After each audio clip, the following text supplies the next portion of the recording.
મુખ્યમંત્રી ભૂપેન્દ્ર પટેલે eco friendly reusable glass water bottling ફેસિલિટીનો કરાવ્યો પ્રારંભ। સચિવાલય સંકુલમાં હવે પ્લાસ્ટિકના સ્થાને કાચની બોટલમાં મળશે પાણી।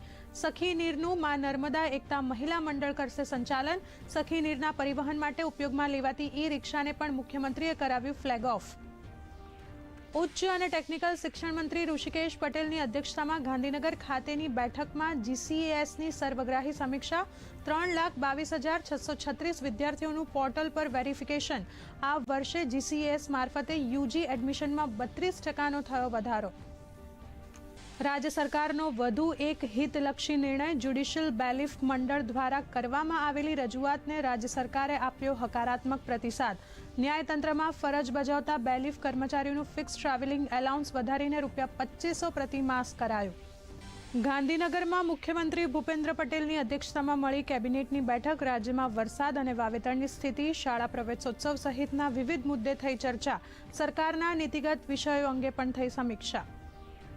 પ્રધાનમંત્રી નરેન્દ્ર મોદી 5 દેશના પ્રવાસે। ઘાનાથી શરૂ થશે પ્રવાસનો પ્રથમ તબક્કો। પીએમ મોદી ઘાનાની સંસદને કરશે સંબોધન।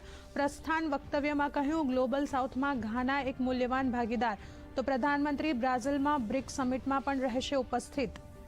દક્ષિણ ગુજરાતમાં ભારે વરસાદથી અંબિકા, ઓલણ, પૂર્ણા સહિતની નદીઓ બે કાંઠે। નીચાણવાળા વિસ્તારોમાં અપાઈ સાવચેતીની સૂચના। તો તાપી જિલ્લામાં કુલ 21 માર્ગ બંધ। આવતીકાલે બનાસકાંઠા અને સાબરકાંઠામાં અતિ ભારે વરસાદનું ઓરેન્જ એલર્ટ। હિમાચલ પ્રદેશના મંડીમાં વરસાદી પ્રકોપથી જનજીવન પ્રભાવિત। મંડીમાં 5 લોકોના મોત। મુખ્યમંત્રી સુખવિન્દરસિંહ સુખુએ આપત્તિગ્રસ્ત ધરમપુર સબ ડિવિઝનના સ્થાયી ગામની લીધી મુલાકાત। વાયુસેના પણ જોડાઈ રાહત કાર્યમાં। અને ભારત અને ઇંગ્લેન્ડ વચ્ચે 5મી મેચની ટેસ્ટ શ્રેણીનો બીજો મુકાબલો। ભારતના 36 ઓવરના અંતે 2 વિકેટના નુકસાને 129 રન। ઇંગ્લેન્ડે ટોસ જીતીને પસંદ કરી બોલિંગ। લીડ ટેસ્ટની હાર બાદ ટીમ ઇન્ડિયા હવે પુનરાગમન માટે તૈયાર।